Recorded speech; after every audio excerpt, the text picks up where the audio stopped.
মাননীয় শিল্প উপদেষ্টা মহোদয়ের সাথে সাক্ষাৎ করে পত্র প্রদানের পর অর্থ মন্ত্রণালয়ে একটি সুপারিশপত্র প্রদান করে ও এরপর অর্থ উপদেষ্টা মহোদয়ের পক্ষ করা হয়েছে, যা ইলেকট্রনিক্স ও প্রিন্ট মিডিয়াতে প্রচারিত হয়েছে এবং অর্থ ফেলির প্রধান উপদেষ্টা সহ 5 সদস্য বিশিষ্ট একটি কমিটি গঠনের জন্য অনুরোধ করেছে।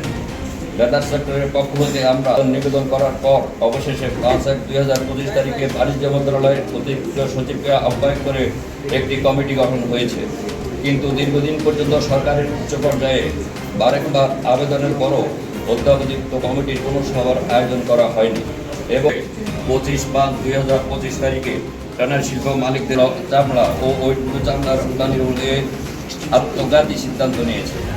প্রিয় সাংবাদিক বাহিনী, শিল্প সম্ভাবনাময় বৈদেশিক মুদ্রা আয়, জাতীয় প্রবৃদ্ধি, কর্মসংস্থান এবং মূল্য সংযোজনের নিরিখে চামড়া শিল্প বাংলাদেশের দ্বিতীয় বৃহত্তম রপ্তানি খাত।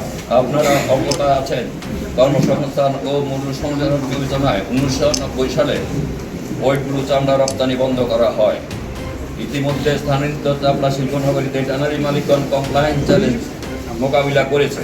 2021 সালের ঈদুল আজহার পূর্বে তৎকালীন কর্তৃপক্ষ চামড়া রপ্তানির অনুমতিপ্রাপ্ত প্রতিষ্ঠানগুলো অগোছালোভাবে ওইগুলো চামড়া উৎপাদন করে।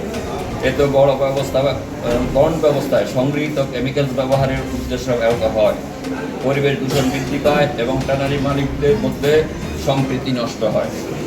কাঁচা চামড়া ও ওইগুলো রপ্তানি করলে ট্যানারি শিল্পের মালিকদের চামড়া শিল্প নগরীতে রাস্ট ও ফিনিশ চামড়া উৎপাদনে ট্যানারি মালিকদের 10,000 কোটি টাকার বিশাল বিনিয়োগ ক্ষতিগ্রস্ত হবে, তার প্রতিষ্ঠান ক্ষতিগ্রস্ত হবে। ট্যানারির মেশিনারিজ, কেমিক্যালস আমদানি ও চলতি ব্যবসার কারণে মেশিনারিজ নষ্ট হয়ে যাবে। মূল্য সংযোজনের ক্ষতিগ্রস্ত হবে। বাংলাদেশ পণ্য ও পাতুকা কারখানার উত্তরোত্তর বৃদ্ধি পাচ্ছে, যেখানে মূল্য সংযোজনের পণ্য ও পাতুকা শিল্পে অপূরণীয় ক্ষতি হবে। থেকে বেশি কাঁচা সংগৃহীত হয়, এমন সময় প্রভাব ফেলবে। চামড়া শিল্পের সামগ্রিক স্বার্থে কাঁচা ও ওইগুলো চামড়া রপ্তানির অনুযায়ী কাঁচা চামড়া ও ওইগুলো চামড়া রপ্তানিতে আত্মনারিয়াদের আধারিক রপ্তানি অব্যাহত রাখা এবং ট্যানারি শিল্পে কর্মরত হাজার হাজার শ্রমিক কর্মচারীদের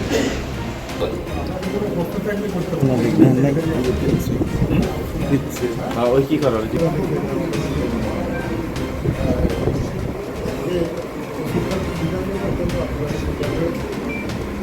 দেখেন আপনারা দেখছেন আমাদের ওনারা দমন দিচ্ছেন,